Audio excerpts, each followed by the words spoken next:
Good evening, everybody. It is time for the Steelers Now Steelers Night Shift. I'm your host, Joe Morrison. Today we have, oh, had a little extra, or,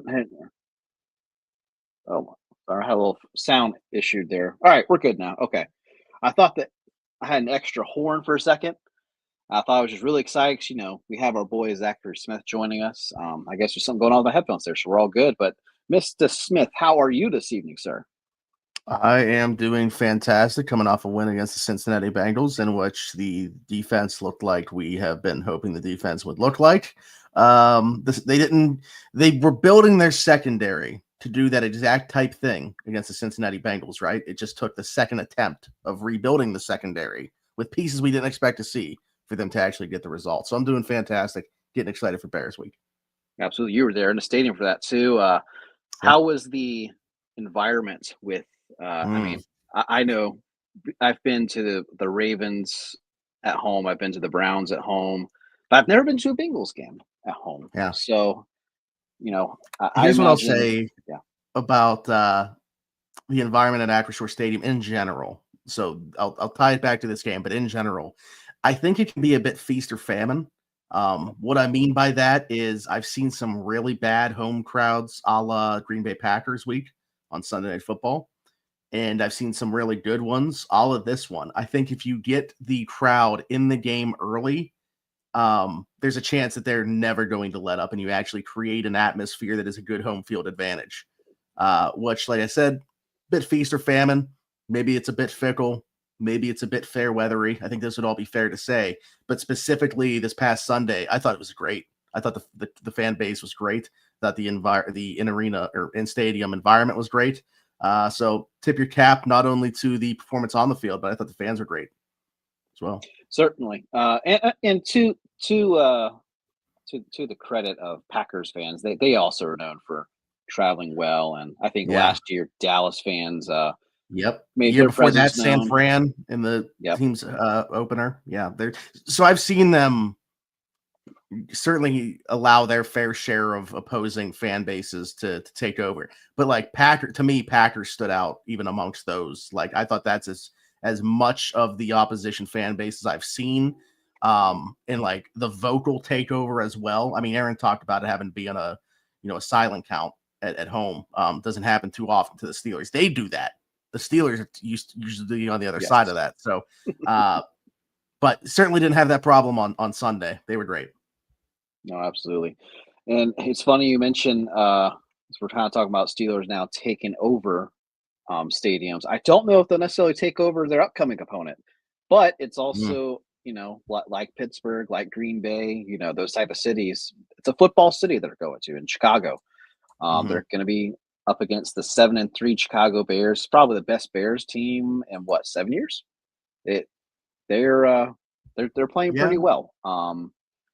Yeah, the last time they made playoffs, yeah, it was 2018. So, this is the best team that they've produced in a while, and I think the Steelers are going to have their work cut out for them. But the good news is that um, it sounds like, from the injury standpoint, Mike Tom was talking about yesterday, Alex Highsmith's going to have a chance to get back. It looks like Darius Slay returned to practice. I know everyone's saying, put Pierre over Slay, but it's still good to have that veteran depth yeah, yeah. there. Mhm. That's going to definitely help. And I think, that if there's one thing that this defense can really thrive on, is that Caleb Williams loves to hold on to the football. He likes to go for the big plays. We're talking about feast or famine. That's his play. I think Ben Johnson's done a good job of getting him to start, maybe not have as much feast or famine, maybe take your snacks along the way. But he still likes to hold onto that ball. And if the Steelers, defensive line can continue to play the way they've played the past few weeks, we could see some splash plays in Chicago. I have a quiz for you. Mhm. When's the last time they won in Chicago? Oh, um, I'll give you a hint. It was a Super Bowl year, but they didn't win it. okay. So that narrows it down. Oh, So narrow it okay. down. Maybe I should have said that part. I should have left a little bit tougher. 90 something 95. Yep. in 1995 was an overtime, right? overtime. Yep. Yeah, they're Yeah. 1-12 in the 13 there since like 1930 something. Yeah, Yeah. All not- time.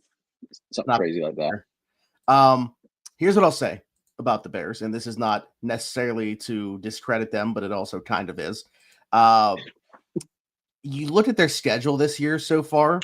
I mean, their wins are against the Cowboys, which I don't know that we have the full scope of what they are, but certainly at that point in the season, were very bad defensively. I think they're going to obviously have been better when you go out and get Quinn and Williams, but they were not that team early on in the season when Chicago put up 31 on them.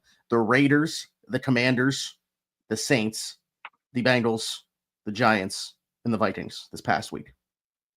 Their losses are to the Vikings, the Lions, and the Baltimore Ravens without Lamar Jackson. I mean, especially on the defensive side of the ball, I think the chain's fake. I don't think the Bears are a 7-3 football team. I think the record might say that they don't pass the eye test to me in terms of looking like a 7-3 football team. Like if you just took that away and you just watch all the teams in the NFC North play a game, didn't know what their record was or anything like that, I'd say they're still the third best team in that division. So you would compare them kind of to that. I know we hate to bring this season up, but the 2020 Steelers were like they're 11-0, Sure. but they're not 11-0, and some people are kind of doing that with the Broncos this year too. I know. Yeah, there's another. I mean, there's multiple teams honestly that come to mind within that scope. I think there's a lot of people that are saying that about the Patriots at least being that as good as they are, right? Like I think that they're a good team, but are they like really 9-2? So yeah, I think there's multiple teams that you could look at that way, but I'm not a believer in thinking that the Bears are a Super Bowl contender because they're sitting at 7-3 atop the NFC North right now. And to the point about the defense, though, what I will say is definitely a ton of injuries. You got to take that in consideration. Like context matters here. But they don't have, even when healthy, to me, a great defense. Like certainly they're missing their best coverage player, Jalen Johnson, who's on his way back. Kyler Gordon is a nice nickel to have as well. Jaquan Brisker seemingly can't stay healthy. Both of their starting linebackers did not practice in Edmonds or TJ, what the hell's his last name? Came over from the Eagles. Why is his name slipping my mind right now? Dang it. Anyway, him who didn't practice. So they are missing a significant portion of their defense right now, and that certainly matters. CJ Gardner-Johnson. Yep. No. Or are you talking about the linebacker? TJ Edwards. Yep. Okay. Yep, him. Gotcha. Yep. And while we're kind of talking about teams, James kind of beat me to it, and I want to give him his kudos. He said like the 2020 Steelers. So James, we appreciate you tuning in, man. He also had a comment earlier kind of saying, it stunk to see the Packers take over the Steelers Stadium. And I agree. It's definitely not funny. Listen, and, as bad as it was during the game, it was worse afterwards. Because you know how they do Sunday Night Football post game. So like they're in the corner doing the show, and it's just all Packers fans wrapping around in that corner, chanting "Go Pack Go," while like the families and friends of the Steelers players are on the field. Like it was an embarrassing scene, to be quite honest with you. Yeah, I can imagine that was not very fun. So, and Brinson Sloppy Seconds, while we're talking about the Bears, yeah, that's our guy, and I love that name. It makes me chuckle every time. He says, "I'm not that scared. They're wideouts." And Roma Tuesday, pretty good. Luther Burden, I don't know. I thought he was a okay receiver. I didn't think he was first round talk. That's just me though. But I'm definitely not the expert. But DJ Moore, I still really like DJ Moore, but I just don't think that he's going to be a Bear. DJ Moore he is though. Like if he was on the Steelers, I think we'd be talking about him somewhat similarly to the conversations with George, dude. Like I think that there's often times you watch back and he's just like checking out. He has no interest in blocking. If he's not the first read on a route, it's very easy to tell with his body language. He's one of those cats. So yeah, I mean, he often takes himself out of games. So hopefully Sunday is one of those. And then he's not even a factor for their passing attack. Because I think when he's on, they do have three very good players at the position. I like Luther Burden. I think he's also another guy that, like, going back to his time at Mizzou, too often was given up on routes. You could tell when he was the first read. You could tell when it was a run play or a pass play just based off the body language. And I love Rome Odunze, who was kind of disappointing last year, but I think is pretty clearly the guy now for that passing attack. Yes. At least amongst the receivers. They have two tight ends that they like to throw the ball to as well, and that will certainly be interesting to watch how that plays out. But this team is very different in terms of how you cover them as opposed to a lot of the teams the Steelers have played this year because of the two tight ends. Like, we haven't seen Baltimore yet, but in terms of what they do with the tight ends, this would be a similar matchup in that facet. And it's funny, Rome Odunze, definitely had a rough year last year, but I think, really that whole rookie class, wide receiver wise, just kind of had a rough season. I mean, Marvin Harrison Jr., he looks like he's starting to put it together now. It was a really interesting thing to see there. And the Bears tight ends, I look at it now. Cole Kmet, always been a really steady, rock solid tight end for them. But Colston Loveland, that dude, he can play. After watching him on that catch and run to win it against the Bengals, I was just like, oh, that's why he's a first round pick. Yeah, he's starting to break out a little bit, which is like, all the talk, obviously, should he have gone above Tyler Warren? Right. When you look at the production, Tyler Warren had Penn State, and then he obviously burst onto the scene this year very fast. But Loveland has started to come on recently, and it's just like, for so long, it seemed like rookie tight ends were one of the worst rookie positions, right? Like, it took rookie tight ends forever to really catch on. I feel like we might be starting to see that trend buck a little bit when you look at the Trey McBrides and the Brock Bowers of the worlds that are coming in as of late. Now these two guys. So we'll see. He's dynamic. He can run. He can block. Can catch the ball. Obviously, what he does after the catch. I'm curious to see what the plan of attack is there, because again, we haven't seen a ton of those. Like Noah Fant. No, over the course of the last few weeks, probably since Tucker Kraft, and you saw what he did to them, but it was also a different secondary at that point in time. So I'll be curious to see what the plan of attack is. And I also like to highlight James's comment as well. He says his wife is a Bears fan. So James, it sounds like a house divided this week. I can't imagine have your significant other not being okay. I don't forget that. I can imagine it, but when it comes to game day, I can't imagine it being if she's just as into it as I'm sure you are, James. I can't imagine it being a very warm environment this week in that regard, at least. At least it's not division rivals. Yes. Right. They're in totally different conferences, so this doesn't happen too often. You typically get to just, both kind of be okay with the other team winning. Right. Almost maybe adopt them as your second team in a lot of cases. But yeah, for 1 week, James, you might end up sleeping on the couch after this one, buddy. Yeah, you guys are gonna have to have a little bets, like loser has to do dishes for the whole month, or something like that. That's probably something I would do. Maybe I should get my spare room ready. James might be hitting me up saying, "Hey, Steelers won by 3 possessions. I got thrown out." And he followed up. He says, "We'll be watching together this Sunday, but she hasn't leaving the Bears since they fired Lovie Smith." And we were I can't remember who I was talking about that with, but I told him, it's like,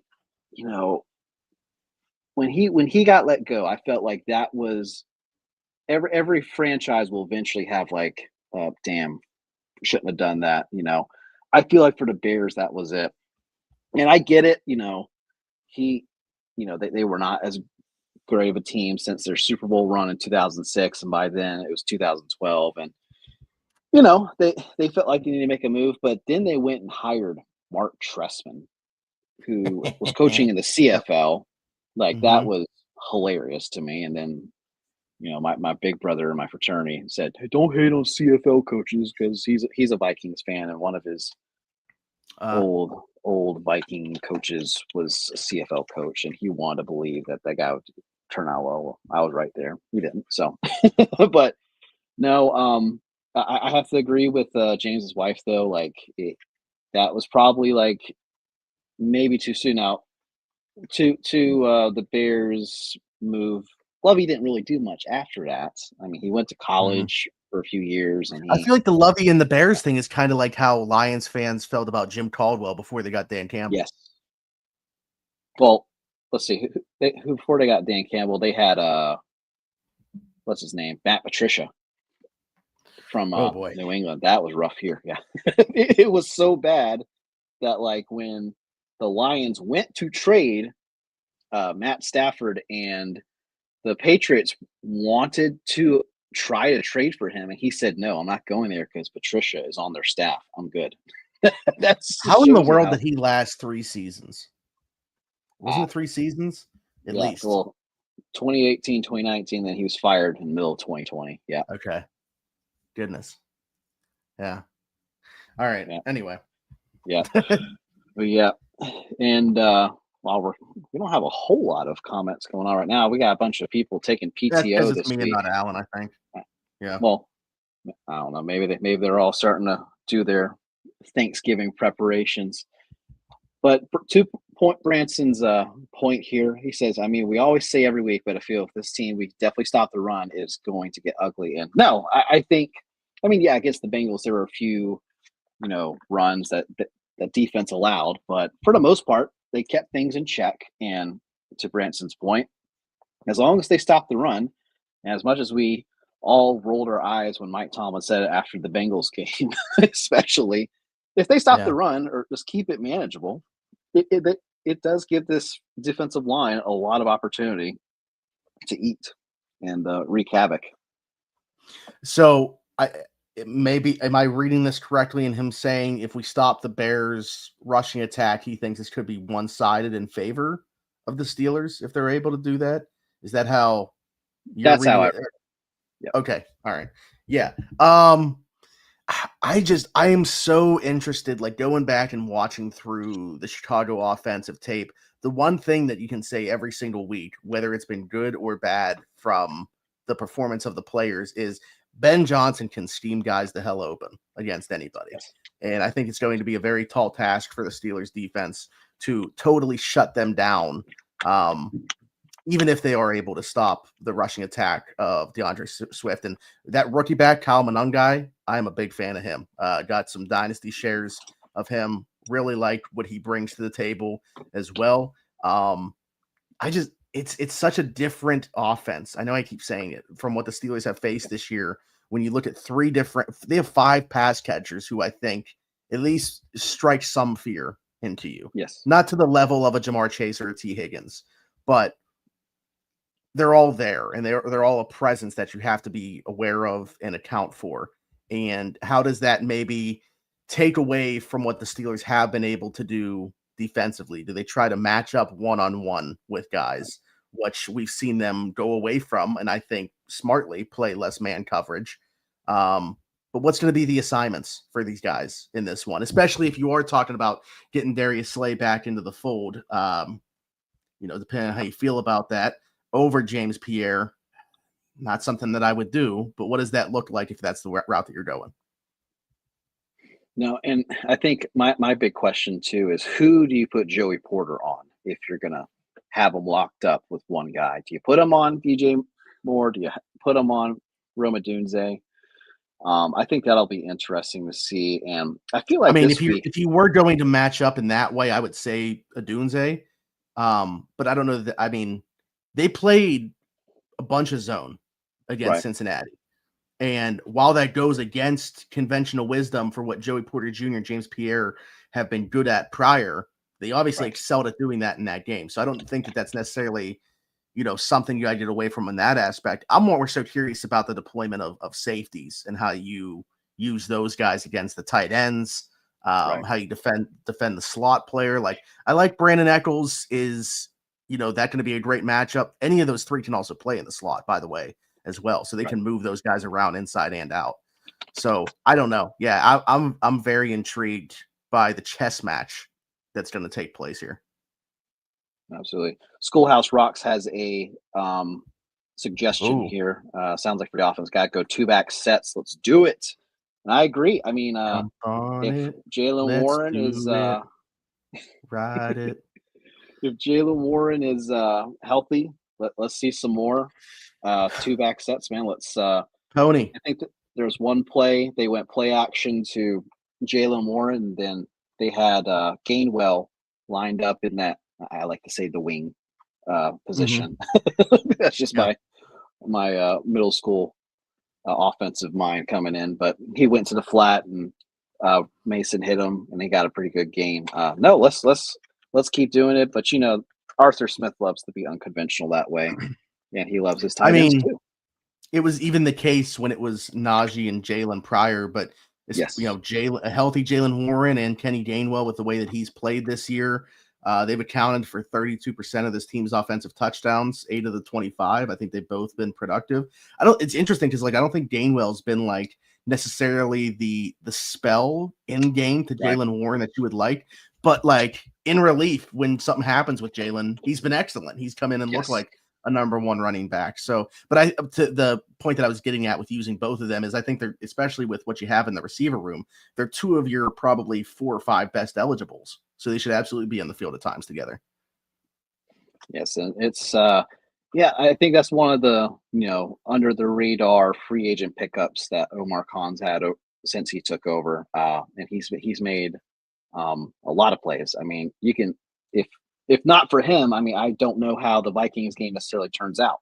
He played excellent in that, and then Mhm. yeah, it's definitely one of the yeah, that's one of my favorite signings I've seen in a while.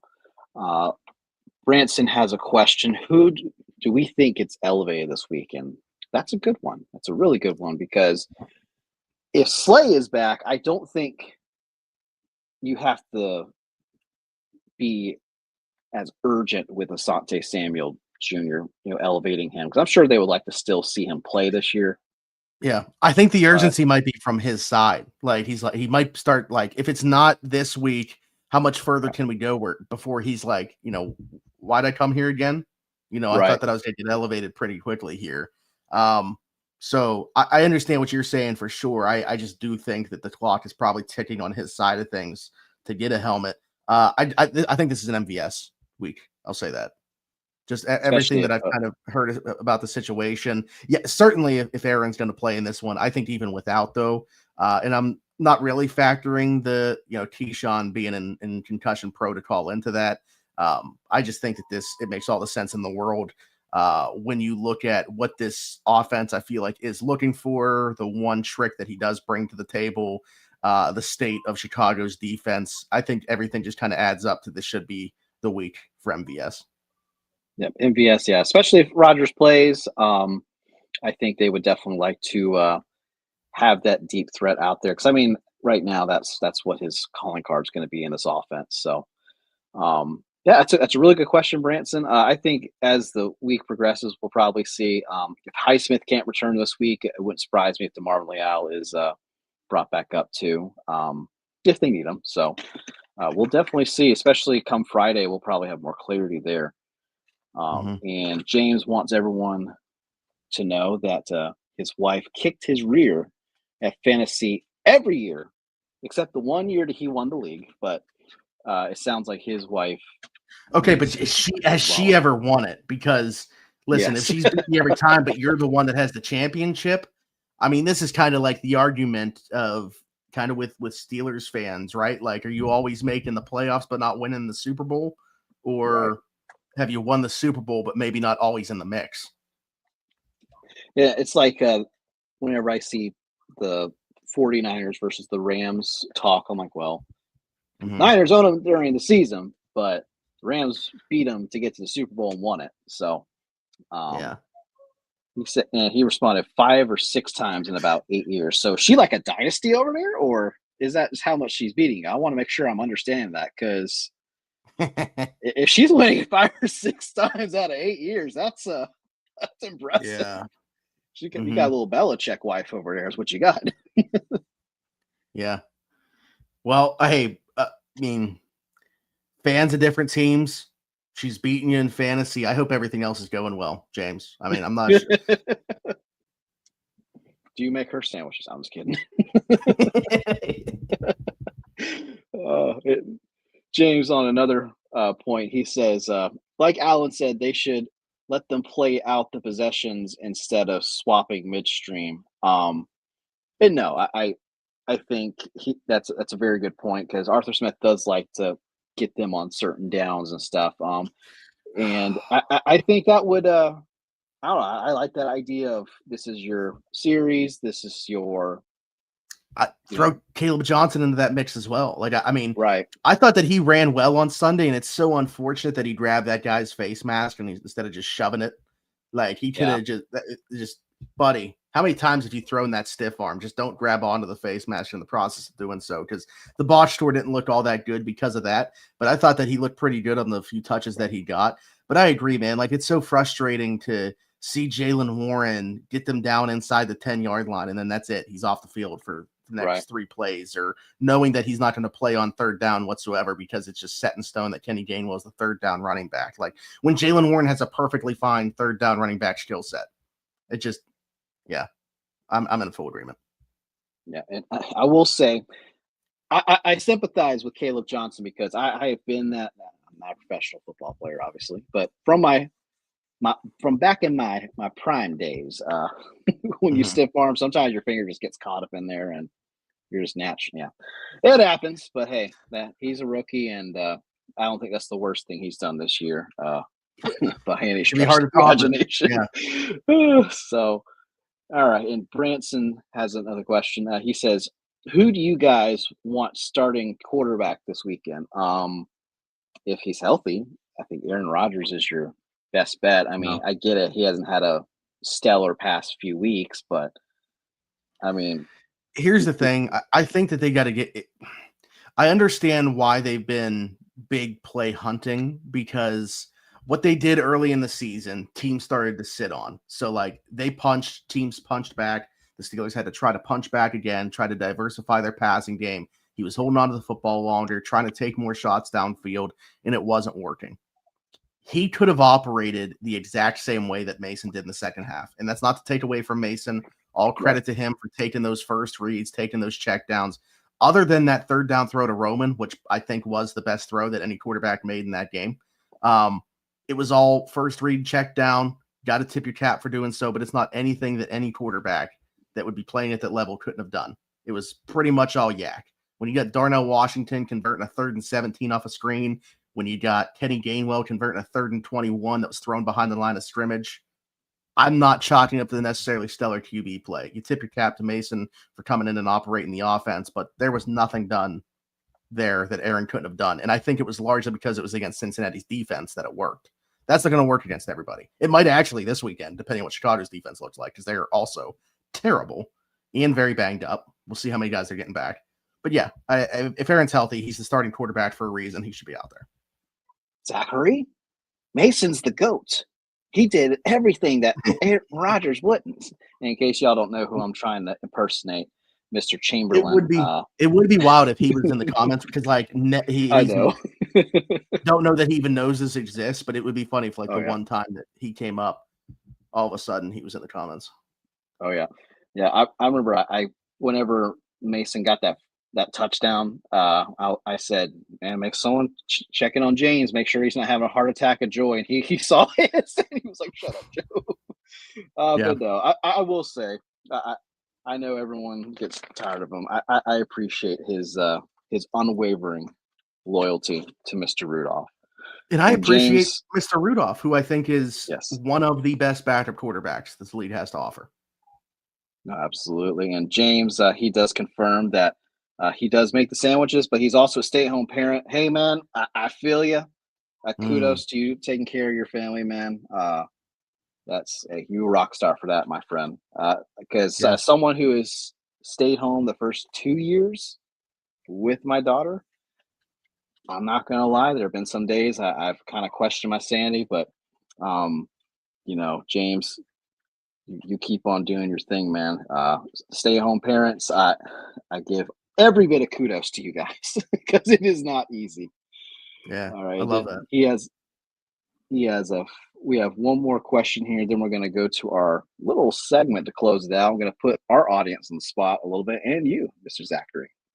Mm. Steven asks, have we stopped using the 6 offensive lineman formation? I haven't noticed it much the last few weeks. They're still using it. It's just teams are kind of Well, against the Chargers, not really. I mean, right. they fell Yeah. behind. Also, you didn't have Isaac Seumalo. Andres Pete had a false start on the very first play that he was in there Yes. for. So, yeah, I mean, we didn't see much of it then. Spence, they kind of brought it back out this last week. But as long as Seumalo is healthy and you have all those guys at your disposal and you're playing either even or with a lead, I think you're going to see it still a bunch. Yes, and I will say teams are starting to notice when Darnell Washington and Spencer Anderson in, the probability of a run is pretty high. So they're going to stack that box. But I mean, they're still getting at least 4 or 5 yards of carry out of it. It's just not the big, 6+ that we had seen before. So, but yeah, no, we're definitely going to continue to see that. I hope Spencer Anderson catches a touchdown by the end of the season. That would be fantastic. I think that's on Artie Smith's checklist. Yes, he's got one for the catch. season. Wouldn't it just be poetic if like they go for 2 to win a playoff game and he's the one that catches it? That would just be like week 18 against the Ravens to win the division. Yes, that would just be Yinzer overload right there. Oh my goodness. So all right, guys, we're coming up on the final whistle, but I appreciate everyone tuning in, having a good chit chat with us. It's always fun to do this. I'm going to put you guys on the spot. If you were in town for the Chicago game this week and you had the choice of doing a deep dish pizza tour or a Italian beef sandwich tour, which is what Mr. Saunders has said he's going to be prioritizing this weekend, which one would you prefer? I'm going to start with you, Mr. Smith. Listen, I love all types of pizza. I think bad pizza is still better than most foods. Chicago deep dish is not up there for me amongst pizza. Ooh. So, and I love me an Italian beef sandwich. So I would go on an Italian beef sandwich tour, see where I can get the best one as opposed to finding the best deep dish Chicago pie, because to me, the best deep dish Chicago pie is still probably worse than an average New York slice. Well, so far it looks like yours is winning because James, he chimed in. He said Italian beef. Branson, he said he would try a sandwich because he's never had it. He's had plenty of deep dish. You got Steven on your side, though. Yeah, Steven's on my side. I am a big, much to the dismay of our followers on Twitter who are Chicago natives. I love Chicago deep dish pizza. That's just like, I'll put it like this. Before we started going to Pittsburgh for home games, any road game Dad and I would go to, we would always try to find a deep dish pizza place. And that's just like the one place. The closest that we got to Chicago deep dish in our findings was when we went to Kansas City in 2011. We went to this little place that was open after the game. And oh my God, it was so cold that night eating that warm pizza. Oh, it was fantastic. You know what I liked? Didn't know that I would, but like surprisingly more than Chicago was Detroit style. Oh yeah, that gives Chicago a run for money. We got in Pittsburgh. We got a place called Ironborn, which is very good. But there was a place in Detroit when I was there for SummerSlam in 2023 that we got right before we got in line to go in, and it was fantastic. One of my favorite pizzas I've ever had, and I was surprised because I was like, I don't know that I'm gonna like this. Right. And sometimes you surprise yourself. So you try new things. Some life advice here on the night shift. Absolutely. Now, I will say I'm not a huge fan of there's some places that will put it like they'll bake the pizza, then put the sauce on top just cold. I'm not a huge fan of it. I like it when it's baked a little bit. So no. Yeah. Absolutely not. So all right, guys. Well, we appreciate everyone tuning in. Be sure to catch the morning rush tomorrow. Mr. Smith and Mr. Saunders on the afternoon drive. Of course, every Wednesday here is the Steelers night shift. Pelusi's pick 'em on Thursday. And everyone, if you're going to Chicago, grab me a slice. Get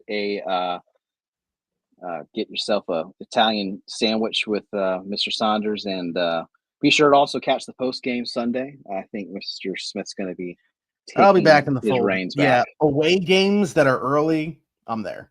It's when we Absolutely. start to get those late games where if I'm at the game home, it's hard to make happen. But yeah, I'll be there for this one. That's right. That's our Rogers, and I'm just Mason Rudolph, and sometimes I just got to step in. That's all right. So, all right, everybody. Well, have a good night, and we will talk to you guys next Wednesday.